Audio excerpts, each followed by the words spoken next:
Dear students, we all know the present situation of the world as well as Bangladesh.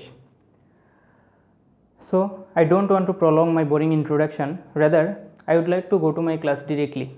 But as it is my very first class, let me introduce myself with few words. This is CHAKRABORTY, Assistant Teacher English, Govt HSC Girls High School, Sunamgonj. Actually, Assistant Teacher is nothing but a designation. But from the core of my heart, I am a learner forever.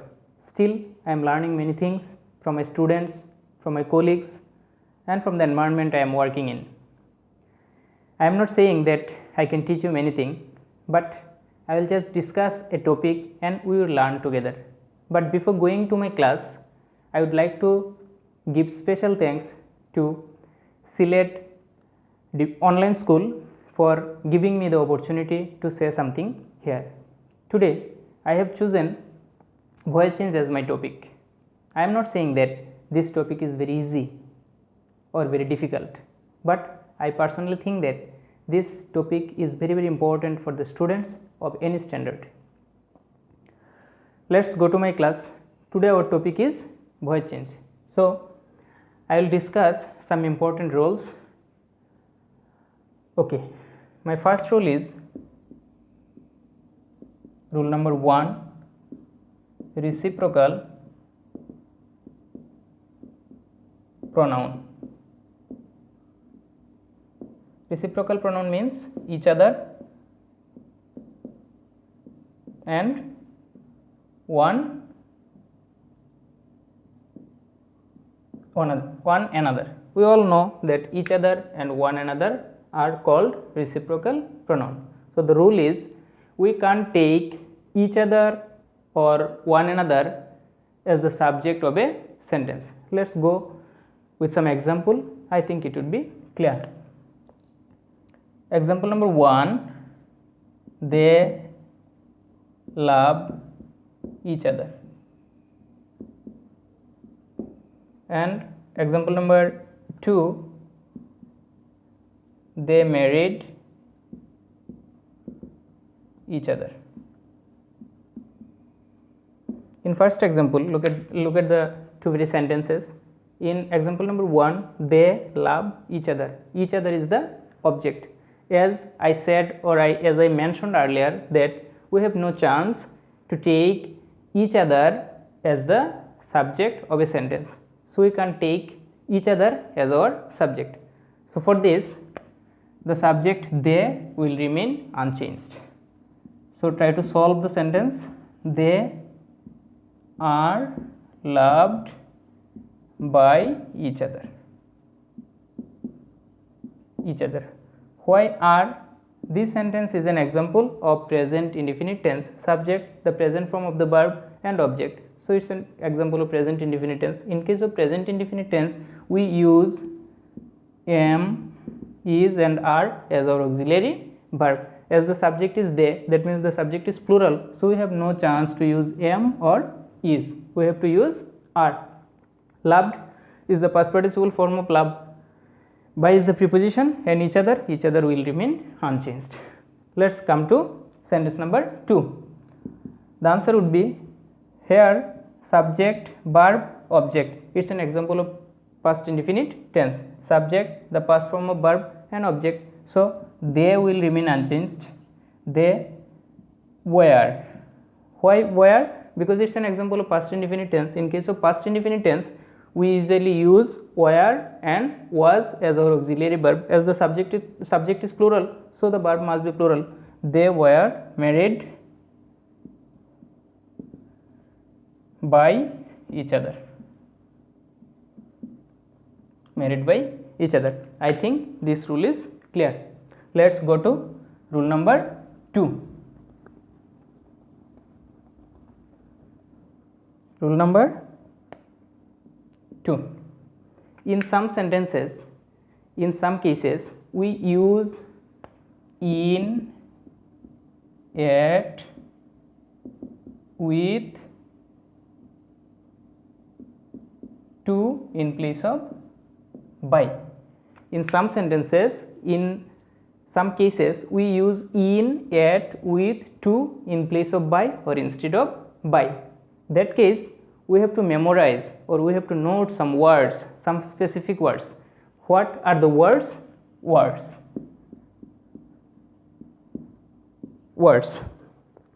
Annoy, charm, displease, dissatisfy. Dissatisfy, displease, dissatisfy, marvel, please, marvel, please, marvel, please, shock, stun, surprise, shock, stun, surprise, and finally vex. Vex means disturb or irritate. These are actually the words. I repeat the rule. After some specific words, we have to use in, at, with, to in place of by. Let's go with some example. I think it would be clear after the discussion. Example number 1. He pleases us. Example number 2. His behavior annoyed us. Look at the two very sentences. Oh, one thing must be noted that if the subject is a person, we have to use with. I repeat, if the subject is a person, we have to use with. But if the subject is a conduct or a behavior, we have to use at. Let's solve these two sentences. Subject, verb, object. Here us is the object, the subjective form will be we. It's an example of present indefinite tense, so we have to use are. Pleases, the past participle form is pleased. Pleased. As the subject was a person, we have to use with after the past participle form. As the subject was a person, we have to use with after the past participle form. With. We are pleased with him. Him, the subjective form was he, objective form will be him.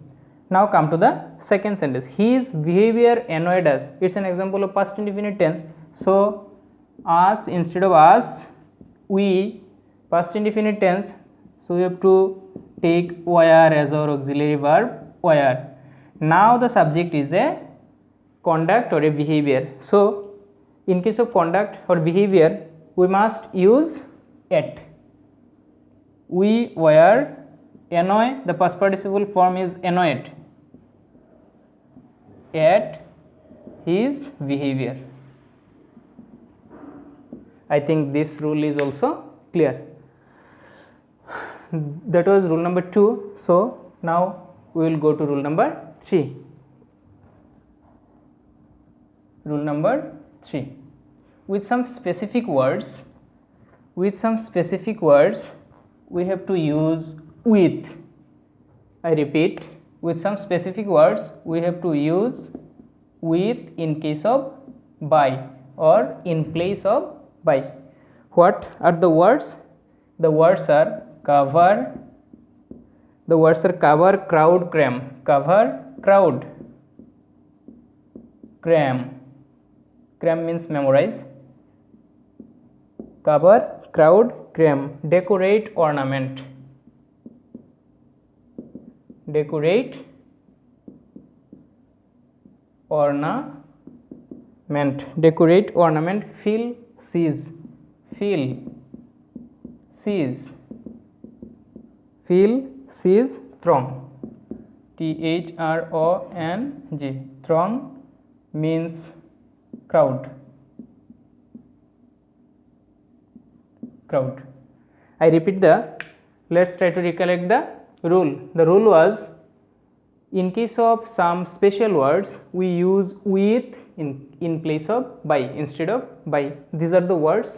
After these words, we have no other alternative but to use with as the preposition. So let's go to some example. Let's go with some example. Example number 1, smoke fills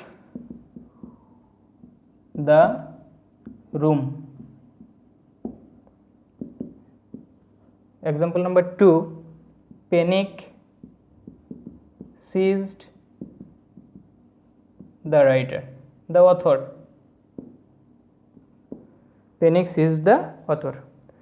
Sentence number 1, smoke fills the room. Smoke is the subject, fills is the verb, and the room is the object. It's an example of present indefinite tense. So the room will be our subject, the room. Fills is the verb, present indefinite tense. So we have to take am is are. The room is singular, so is will be our verb, auxiliary verb. The room is fills. The past participle form is filled. Filled. After filled, we must use the preposition with. Filled with. The subject was smoke, so it will be our object, smoke. Okay. Now come to example number 2. Panic seized the author. Panic subject, verb, author is the object. So it's an example of past indefinite tense, subject, the past form of verb, and the object. So it's an example of past indefinite tense. The author will be our subject, the author. The author, past indefinite tense, that means was or were. The author is a singular subject, so we will take was.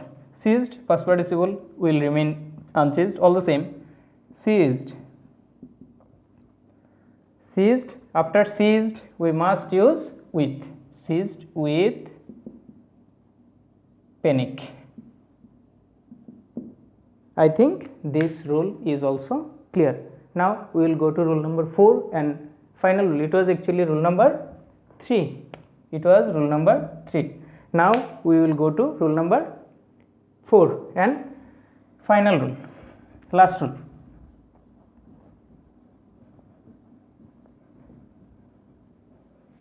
Rule 4, group verb.